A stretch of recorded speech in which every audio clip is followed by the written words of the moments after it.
Hi everyone! Samahan niyo po kami ngayon. Papunta po kami ng Market. Mula po sa amin, ang Market po ay 21 minutes lang pong biyahe. Ang Market po ay matatagpuan sa Bonifacio Global City, Manila. At ito po ay nasa Taguig, Metro Manila na nag-open noong 2004 at ngayon ay pag-aari na po ng Ayala Land. Isa po itong mall at may mga pasyalan din po sa labas. Sa likod po ng prutasan na yan, meron po diyang food court. Mura lang din po sila. Dali lang din nung pumakasakay ng pauwi at papunta dahil mismong dyan po sa may labasan, andyan po yung terminal. At dito na nga kami sa may Kamay Kainan Resort. Sa pagpasok ko, syempre unahin ko munang maipapakita sa inyo yung mga iba't ibang klase ng pagkain. Unahin ko po muna sa panghimagas. So mura lang po dito, nasa 400 to 600 po per head. Depende po sa kung anong pipiliin nyo kung tanghali or gabi. Lahat po ito mga Filipino food. At tsak na magugustuhan niyo po yung lasa dito dahil ito po ay lutong Pinoy. Bukas po ito alas 10 ng umaga hanggang alas 7 ng gabi. May limit po ito hanggang 2 oras lang po.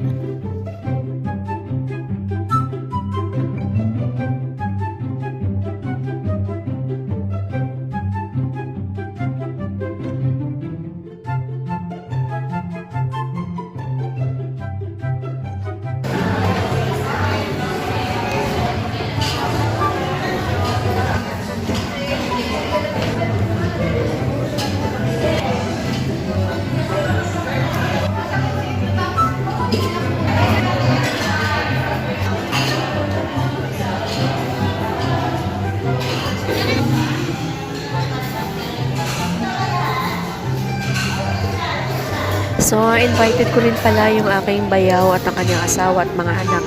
Pati na rin po yung boyfriend ng aking anak na panganay.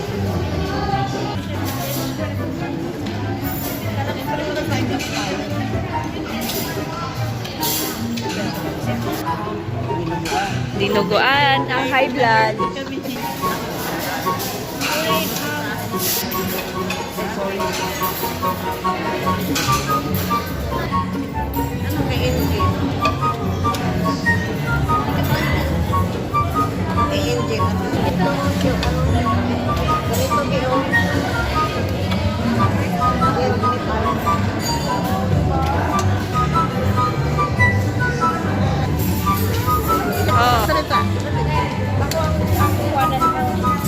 Ikaw nga, oh.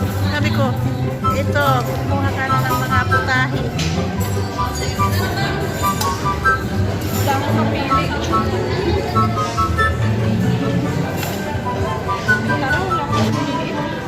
Yun pala doon ang sinigang eh. Stop mo na yan. Aw. Marami na ako kanina.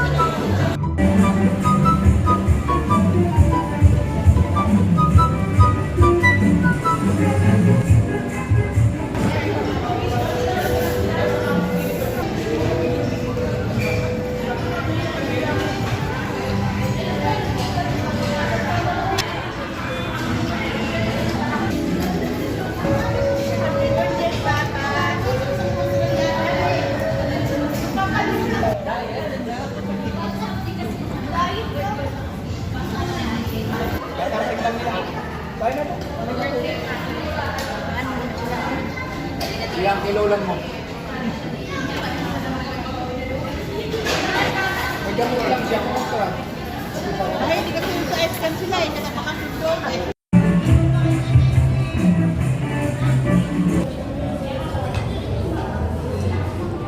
Alam nyo ba na sa mga magkakapatid, ang pinakachismosa at madaldal walang iba kundi ang mga bunso? Ikaw agree ka ba dito?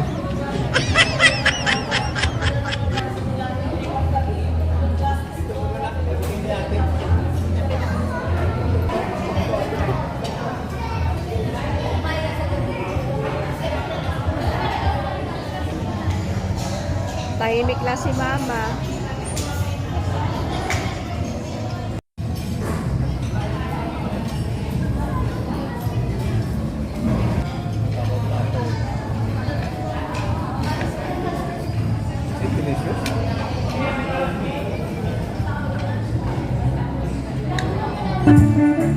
Ito guys, ito pala yung habit ng mama ko kapag nasobrahan sa kain.